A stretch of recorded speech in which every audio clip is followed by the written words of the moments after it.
మాకు ఏం న్యాయము లేదు. మా బాలకృష్ణ పరమ వేస్ట్ సార్. అడక తినేకి సినిమా డైలాగులు పనికి వస్తాడు అంతే. రియల్ జీవితంలో మాత్రము ఉప్పరాత కూడా తనగాడు. చార్లో కర్రేపాకు తీసేసినట్టే వాడు. బాగా చెప్తాను, మీరంతా పెద్దోళ్ళు ఏమనుకున్నా పర్వాలేదు. కరెక్ట్ చెప్తాను అమ్మా. అమ్మ తల్లి, నేను ఉండేది ఉన్నట్టుగానే మాట్లాడతాను. అమ్మ తల్లి కరెక్ట్ గా చెప్తున్నాను. కాదనుకోని నేను మిమ్మల్ని ఏదో సహాయం చేస్తారని గెలిపించుకున్నామా. ఏం సాయం చేస్తాను నువ్వు? ఏమన్నా అడుగుతానవా నువ్వు?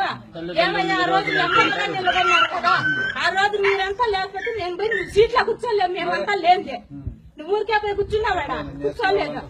ఎందుకు ఈ రోజు మాకు సహాయం చేయలేదు నువ్వు? ఆ రోజు నువ్వు ఈ రోజు సినిమాలు తీసుకున్నట్టు ఆ రోజు కూడా సినిమాలు తీసుకుని ఉండొచ్చు కదా. నువ్వు సినిమా డైలాగులు తరుము వస్తావు నువ్వు. ఆ రోజు ఉండొచ్చు కదా నువ్వు. అట్లేను పూర్తి అన్యాయం జరుగుతాను సార్. మాకు ఏమీ న్యాయం లేదు. ఏమంటారు సార్? ఏమి అనరు. ఎవరు డబ్బుతో వాళ్ళకి సాయం చేస్తారు. మా ఇంట్లో బీద సాదోళ్ళు ఇప్పట్లో పనికి రారు. ఓట్లు గుద్దినప్పుడు పనికి వస్తారా? ఎవరన్నా మా ఇంటి ముందు టీడీపీ వాళ్ళు రావాలా?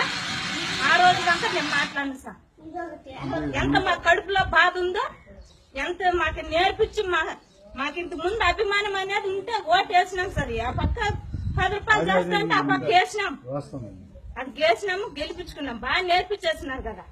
ఆ పక్క మా నాయన పెట్టినారు, ఈ పక్క అల్లుని పెట్టినారు. అయినా కూడా తల్లి ఇప్పుడు వాళ్ళతో నేను నిరోధం చేసుకున్నాను. వాళ్ళకంటే ఎక్కువ ఏముంది మాకే? చెప్పండి.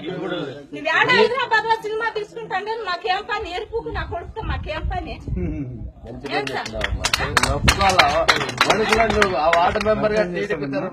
అవకాశం రావాలని ఎదురు చూస్తాను. ఇట్లా ఇంకా అవకాశం వచ్చిందంటే స్టేజ్ లో కూడా ఇదే మాట్లాడతాను సార్. మాట్లాడతాను సార్. ఎందుకు భయం మాకు? ఏమి ఆ రోజు సహాయం చేస్తాడని గెలిపించుకున్నాం. నువ్వు అన్యాయం చేస్తావు. ఏం నీ ములాజు మాకాడ? నువ్వు సినిమా డైలాగులకే పనికి వస్తావు. ఏంటికి పనికి రావు నువ్వు. నాకు 2 కొడుకులు సార్.